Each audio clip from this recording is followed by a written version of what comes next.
So what I'm going to do now is take samples of the grapes from the various different parts of this ranch, and it's actually broken up into a lot more blocks than are represented by these bags here. But we're going to pull 4 different lots of Cabernet, 2 different lots of Chardonnay, and 2 different lots of Merlot. It's always imperfect trying to pull a sample for anything, but what you're trying to do is get a representative piece of the whole. So in some ways, the more you take, the better. But you can never get it right no matter how much you take.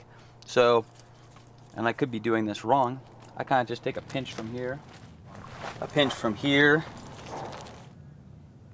take a pinch from my right. 1, 9, 10, take a pinch from my left. Something like that. So probably what I'll do is end up walking down a row like that, pulling a little bit from here and a little bit from there, and then skip over 5 or 10 rows and go up again and do the same thing, just crisscrossing the block and filling up this bag more or less. And then we'll take that back to the winery, crush it up, and see where the sugar is. So we're back at the winery now, and we've got all these different samples that I just pulled out of the field. Chardonnay, another Chardonnay, and then a couple of Merlots.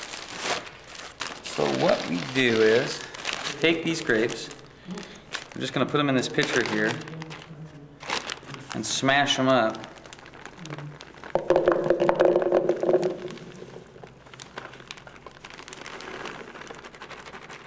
So there are your grapes,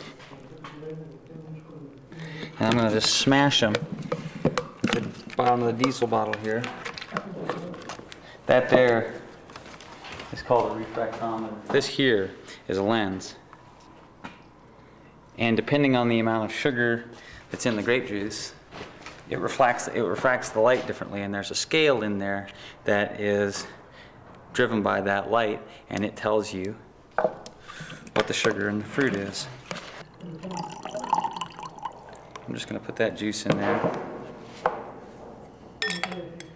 dip the refractometer in it, and give it a read. About 22 bricks.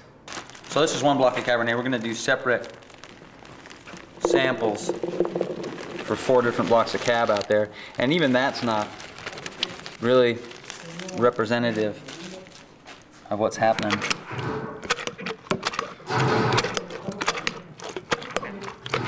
That looks to me to be about 21, which is higher than I expected. We've got a pretty, I mean, something of a variety in numbers here. A big difference between these 2 Merlots, but quite a bit of time on everything. We're probably going to end up picking Merlot in a week and a half or something like that. Strange, we're going to pick Merlot before we're going to pick Chardonnay. Anyway, that's about it. Thanks a lot for tuning in, and if you got any questions, don't forget to write. I'll see you next time. Thanks.